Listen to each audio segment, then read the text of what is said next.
Stepmother. I was born at number 19, Tamley Street, London. My mother died when I was 5 years old. She died 15 minutes after my sister Polly was born. As my father worked from morning till night, he had no time to look after Polly and me, so he married again soon. He married Mrs. Burke, who was much younger and more good-looking than my mother. But I didn't like my stepmother, and she didn't like me, so we began to hate each other. But she didn't show her hate when my father was at home. She beat me up very often, and she made me work very hard. From morning till night she found work for me to do. I looked after the baby.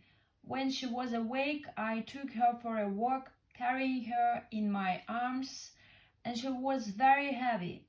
I cleaned the rooms, went shopping, etc.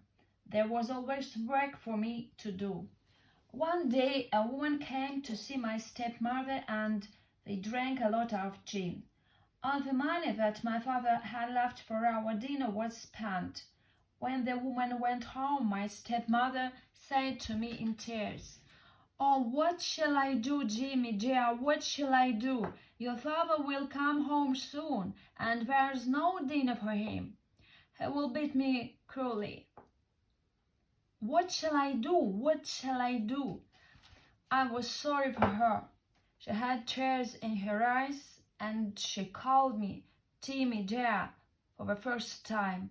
I asked her if I could help her, and she said at once, "Oh yes, you can help me. When your father comes home in the evening, Jimmy dear, tell him that you lost the money he left for our dinner." "How could I lose it?" I asked in surprise.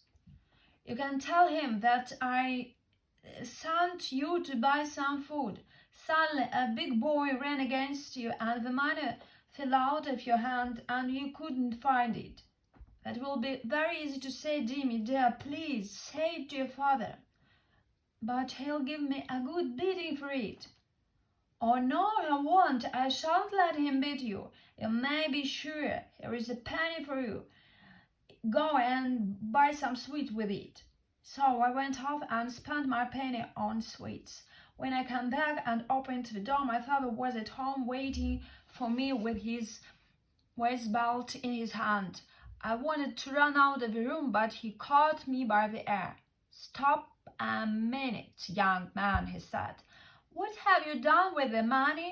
"I lost it, father," said I in fear, and looked at my stepmother. "Oh, you lost it. Where did you lose it?" "In the street, father. Ask Mrs. Burke, she knows." I told him what my stepmother had asked me to tell him. I wasn't much surprised that he didn't believe my story, but my stepmother's words surprised me very much. "Yes, he told me the same thing," she said, "but he's a liar. He has spent your money on sweets. I can't beat him. He's your child, but you can give him a good beating." And she stood by while my father beat me with his belt till the blood showed. I hate my stepmother so much now that I wanted to see her dead. After Greenwood.